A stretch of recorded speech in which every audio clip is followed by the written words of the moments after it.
Marie. Bonjour, monsieur. L'employé. Bonjour, madame. Puis-je vous aider? Marie.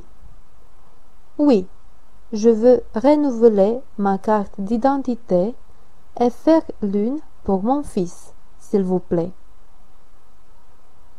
L'employé.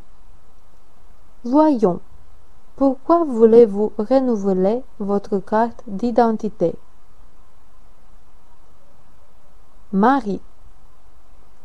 Parce que j'ai perdu mon ancienne.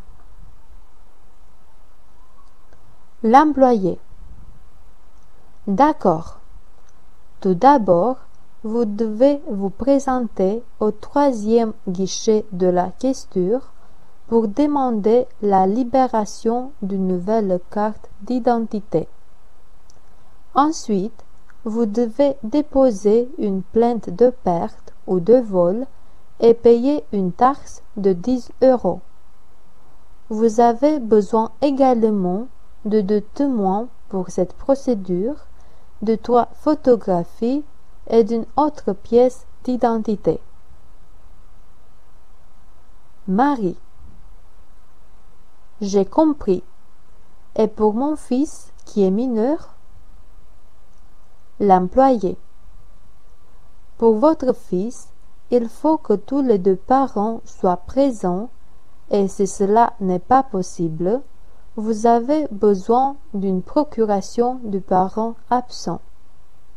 Il faut également une taxe de 5 €, 3 photographies et la demande type. Marie. Pour combien de temps est-elle valable?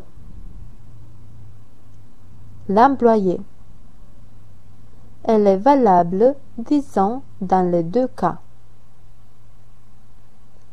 Marie. Merci beaucoup, monsieur.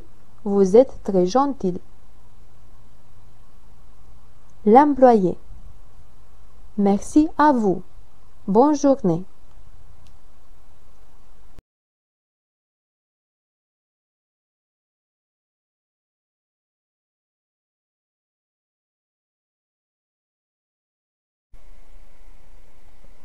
Paris, le 10 avril 2011.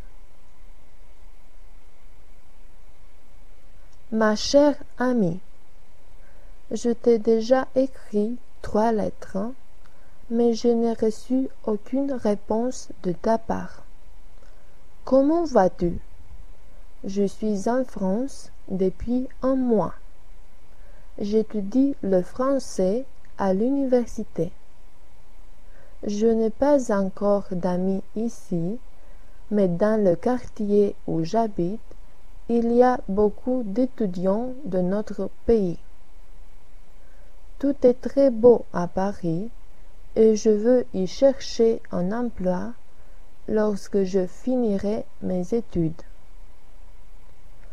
Le français est difficile, mais je l'aime bien. Je ne fais pas beaucoup de fautes. Tu me manques. Je te salue et je salue aussi tous nos amis. J'attends une lettre ou un téléphone de ta part. Amicalement, Rado. L'employé. Bonjour, monsieur. Pourrais-je vous aider? Rado. Bonjour. Oui, je voudrais envoyer une lettre aux États-Unis, s'il vous plaît. Est-il possible? L'employé. Bien sûr. Donnez-moi votre carte d'identité. Rado. La voilà. L'employé. Tout premièrement, remplissez ce formulaire type. Rado. Oui, d'accord. Voilà. C'est bien. L'employé. Voyons, oui, c'est bien. Il faut que vous achetiez un timbre à 50 centimes et une enveloppe normale. Je vous les donne maintenant. Rado. Ça fait combien? L'employé. L'enveloppe et le timbre coûtent ensemble 1 euro. Mettez la lettre sur la balance, s'il vous plaît, pour voir combien elle pèse. Elle a 100 grammes. Rado. Je vous dois combien pour affranchir la lettre? L'employé. Dites-moi, comment voulez-vous l'envoyer? Par avion ou un tarif normal? Rado. Par avion, s'il vous plaît. Quand arrivera-t-elle à destination? L'employé. Alors, vous devez payer 10 euros. La lettre arrivera en un jour. Rado. Merci beaucoup. Au revoir.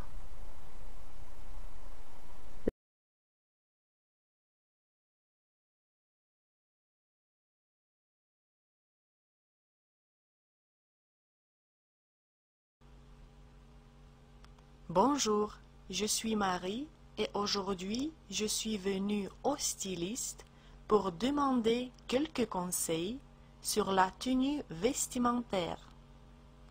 Je suis une personne publique et l'image est très importante pour moi.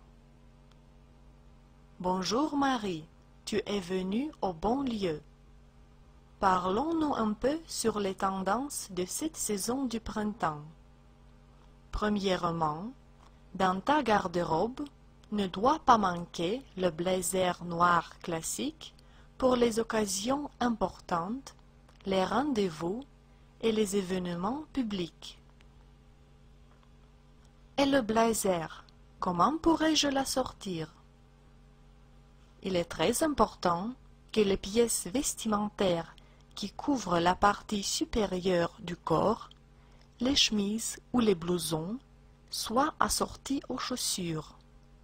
Celles-ci doivent avoir une couleur chaude, orange ou rouge, ou bien toutes les nuances de ces deux couleurs. Quel type de chaussures doit-on choisir?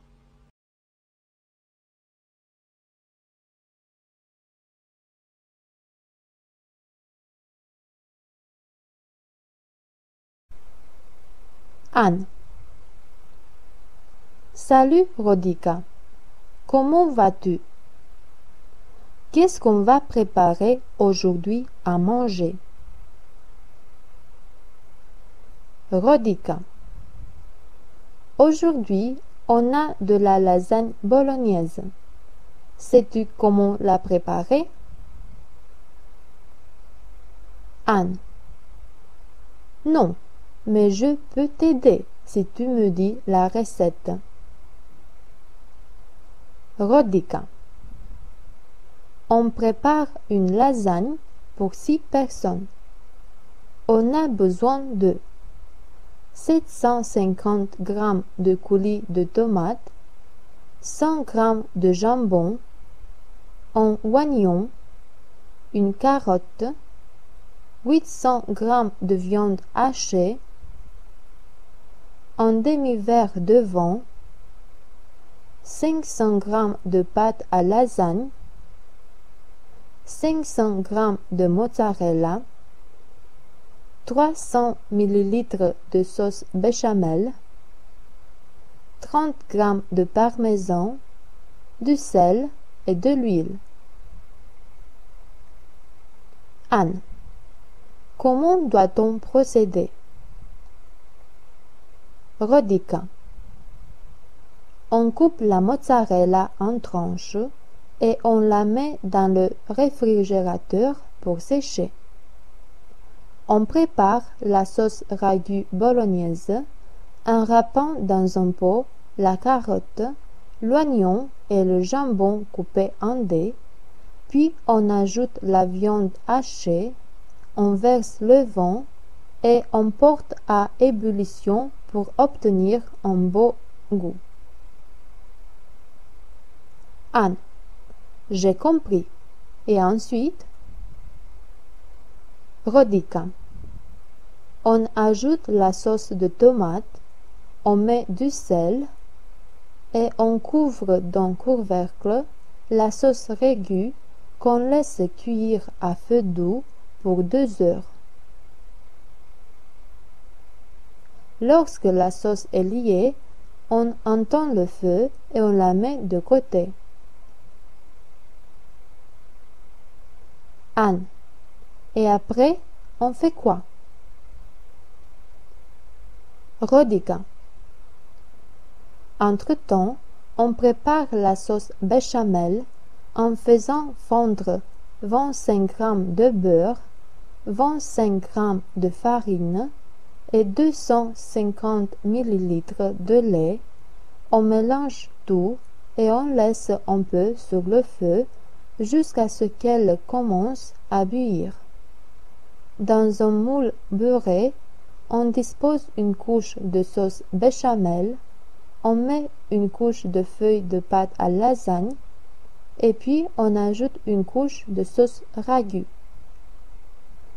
Anne. Ce n'est pas du tout difficile. Rodica. Non. Puis on dispose les tranches de mozzarella, on ajoute de sauce béchamel et on parsème le parmesan râpé.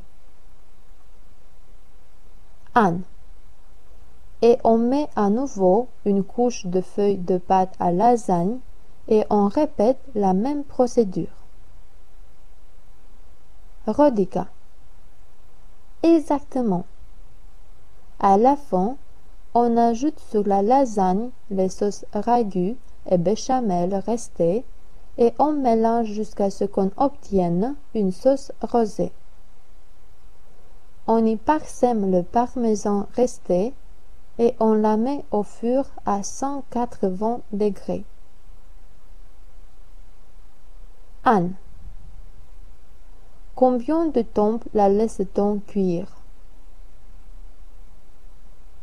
Rodica. On la laisse 30 minutes, puis on la retire et on la laisse refroidir avant de la trancher et de la servir. Commençons-nous à la préparer maintenant? Anne. Allons-y, je suis impatiente.